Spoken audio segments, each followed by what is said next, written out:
মানে উনার দলের লোক বিরোধী দলেও ছিল। এটা কিন্তু একটা রয়ের স্টাইল। খালেদা জিয়া বা তারেক জিয়া ওনারা জড়িত, বলছে না জিয়া পরিবারের কেউ না, জিয়া পরিবারের কেউ না, কিন্তু আপার বিএনপির আপার এশেলনের ভিতরে কয়েকজন ছিলেন যারা ওনাদের পেরোলে ছিলেন, হাসিনার পেরোলে ছিলেন। রিসেন্টলি আমার একজন অফিসারের সাথে কথা হলো যিনি শেখ হাসিনার খুব কাছে অবস্থান করেছিলেন, উনি এসএসএফ এ ছিলেন, সঙ্গত কারণে তার নাম উল্লেখ করছি না। তিনি আমাকে একটা ইনফরমেশন জানালেন যে ডিএডি তৌহিদ যখন উনি জেলে ছিলেন, সেই সময় উনি যখন এসএসএফ এ ছিলেন, ওনার উপস্থিতিতে, এনাদের তো ডিউটি চেঞ্জ হয়, এনাদের উপস্থিতিতে উনি কিন্তু দেখেছেন যে ডিএডি তৌহিদকে ডান্ডা বেরিয়ে পড়া অবস্থায় জেল থেকে বের করে সেনাবাহিনী মানে আপনার হাসিনার যে ব্যক্তিগত চেম্বার, তার কিন্তু বাইরে একটা রুম আছে যেখানে সবার সাথে উনি বসে কথা বলে, ব্যক্তিগত চেম্বারে কিন্তু সবাই ঢুকতে পারে না, 1 to 1 মানে জাস্ট একা একা কথা বলার জন্য। সেইখানে ডিএডি তৌহিদ কিন্তু তার সাথে মিটিং করেছেন, এটা উনি নিজে দেখেছেন। এবং এটা এতই গোপনীয় ছিল যে মানে মানে ওনারা যতটুকু ধারণা পেয়েছেন যে ডিএডি তৌহিদ মানে আমি সব বলে দিব, আমি আর পারছি না, এই ধরনের একটা মেন্টালিটিতে ছিলেন। তখন তাকে টাকা পয়সা, তার ফ্যামিলিকে আরো কিছু দেওয়ার আশ্বাস দেওয়া হচ্ছিল। এবং ওই জেল থেকে কিভাবে ডিএডি তৌহিদ, যিনি কিনা এই খুনের সাথে প্রত্যক্ষভাবে জড়িত ছিলেন, তিনি কিভাবে বের হলেন, যেহেতু এটা আমার নিজের দেখা না এবং ওই অফিসারের কথা, সেজন্য সঙ্গত কারণে আমি ইয়েতে বলিনি, মিডিয়ার কমিশনে বলিনি, বাট এই ইনফরমেশনটা আমি যেহেতু পেয়েছি আমি বললাম।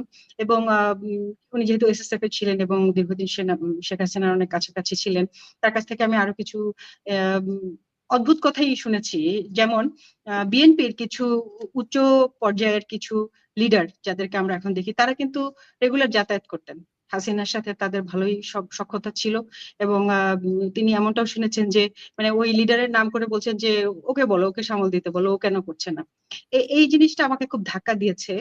এবং এই মানে আমি ওনাকে প্রশ্ন করলাম যে এটার সাথে কি মানে আমাদের খালেদা জিয়া বা তারেক জিয়া ওনারা জড়িত, বলছে না জিয়া পরিবারের কেউ না, জিয়া পরিবারের কেউ না, কিন্তু বিএনপির আপার এশেলনের ভিতরে কয়েকজন ছিলেন যারা ওনাদের পেরোলে ছিলেন, হাসিনার পেরোলে ছিলেন।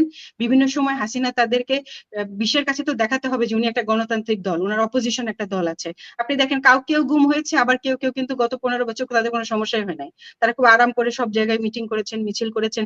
এবং এখন ঠিক এই লোকগুলাই মানে বিএনপির ভিতরে অনেক রকম মানে ঘোলাটে পরিস্থিতি তৈরি করছেন, আমরা যেটা বুঝতে পারছি। মানে যে হিসাবটা আমি কখনোই মিলাতে পারিনি। আপনি জানেন যে আমি নিজে কোনো মানে দলের সাথে যুক্ত নই, আমার দল বাংলাদেশ, আমি বাংলাদেশের হয়ে কথা বলি। যতক্ষণ পর্যন্ত এটা বাংলাদেশের ইন্টারেস্টে, আমাদের ইন্টারেস্টে, আমি সাধারণ মানুষ ভাই, খেটে খাওয়া মানুষ, আমার চিন্তা হচ্ছে আমি দিন শেষে যাতে একটু আরাম করে ঘুমাতে পারি, আমাদের যাতে নিরাপত্তা থাকে, আমাদের সন্তানদের যাতে অবস্থা ভালো হয়, তাদের পক্ষে আমি কে কথা বলবে, আমি বলি কথা।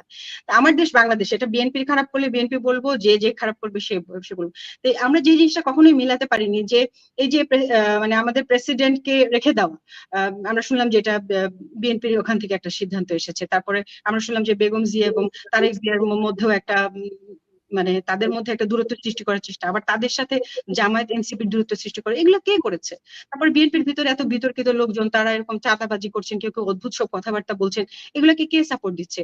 তা আমি সে যখন এসএসএফ এর ওই ভদ্রলোক আমাকে বললেন যে আমরা তো ওনাদেরকে 5 জনের নাম বলেছেন, আমাকে, আমি সঙ্গত কারণে বলছি না, যে সিনিয়র এশিয়ানের এদেরকে দেখতাম যে হাসিনার সাথে তারা রেগুলার যে যাতায়াত করতেন, হাসতেন, চা খেতেন, তারপরে খাম নিয়ে বের হয়ে আসতেন। বিভিন্ন সময় হাসিনা বলছেন যে ওকে হ্যান্ডেল করতে বলো। মানে উনার দলের লোক বিরোধী দলেও ছিল। এটা কিন্তু একটা রয়ের স্টাইল।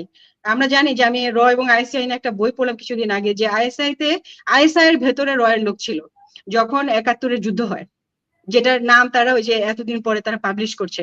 তো এগুলা কিন্তু হাসিনার একটা স্টাইল। আমি অবাক হব না যে অপোজিশন সবগুলো দলে যদি তার কিছু লোক থাকে, আমাদের উচিত এদেরকে আইডেন্টিফাই করা এবং সঠিক পথে করা। এটা আমি মনে করি যে দেশবাসীকে জানা দরকার ছিল, যদি একটু অপ্রাসঙ্গিক হলো। এবং বিডিআর এর এই বিষয়টা যে ডিএডি তৌহিদ ওই সময় জেলে থাকা অবস্থায় কিভাবে ডান্ডা বেরিয়ে পড়া অবস্থায় চেম্বারের মধ্যে গেলেন, এই বিষয়টা আসলে আমি উল্লেখ করতে চেয়েছিলাম। ওভারঅল আরেকটা লাস্ট যেটা দিয়ে শেষ করতে চাচ্ছি, যে এটা অনেকেই বলছেন যে তোমরা শুধু সেনাবাহিনী নিয়ে কেন কথা বলো, সেনাবাহিনীর বাইরে ম্যাজিস্ট্রেট আছে, আমলারা আছে, হ্যাঁ সবাই আছে, সবাই তো গত 15 বছর আরো অনেকেই গুম খুনের সাথে যুক্ত ছিল। আর্মি যখন ক্লিয়ার হবে দুনিয়া সবকিছু ক্লিয়ার হয়ে যাবে, এটা আপনিও জানেন আমিও জানি। আর্মির মতো কোয়ালিফাইড এই লোকগুলা কিন্তু কোয়ালিফাইড, এটা অস্বীকার করার কোনো উপায় নেই। এই যে 28 জন 100 জন, ওনাদের মাথায় যে বুদ্ধি, যে কোয়ালিফিকেশন নিয়ে ওনারা সেনাবাহিনীতে এসেছেন, এর কাছাকাছিও বাইরের লোকজন না। আপনারা যখন এই জায়গাটা যখন ক্লিয়ার করবেন, এখানে যখন ভালো বুদ্ধিমান সৎ লোক নিয়ে আসবেন, বাকি সবকিছু ক্লিয়ার করতে 1 মাসও লাগবে না। আমাদের দেশের সংস্কারই শুরু হওয়া উচিত সেনাবাহিনী দিয়ে, এবং সেনাবাহিনী আমাদের পিভট, আমাদের সার্বভৌমত্বের মূল রক্ষা কবচ। তারা যখন পরিষ্কার হয়ে যাবেন, অটোমেটিক্যালি সবকিছু ক্লিন হয়ে যাবে। সিনেমা মুভির মতো। আমার কাছে মুভিতে দেখায় না যে হঠাৎ করে একটা হাত এসে পড়লো আর চারদিক গ্রিন হয়ে গেল, আমার কাছে ঠিক এরকম মনে হয় যে সেনাবাহিনীটার ভেতরটা যদি এরকম হঠাৎ করে পরিষ্কার হয়ে যেত, পুরো দেশটা সবুজ ফুলে ফলে ভরে উঠতো। এবং এই কারণেই বারবার সেনাবাহিনী নিয়ে কথা। এই কারণে না যে সেনাবাহিনীকে আমরা অপছন্দ করি। আমি সেনাবাহিনী ইউনিফর্মকে কতটা ভালোবাসি সেটা শুধু আমি জানি এবং আল্লাহ জানেন। A soldier is always a soldier. না শাহনাজ, আমি আপনার কথার সঙ্গে শতভাগ একমত, অ্যাবসলিউটলি কারেক্ট আপনি। এবং সেনাবাহিনী যদি ঠিক হয়ে যায়, আমাদের অন্যান্য জায়গাগুলো অটো ঠিক হয়ে যাবে, মানে কিছু করতেও হবে না, এমন একটা জায়গা আর কি।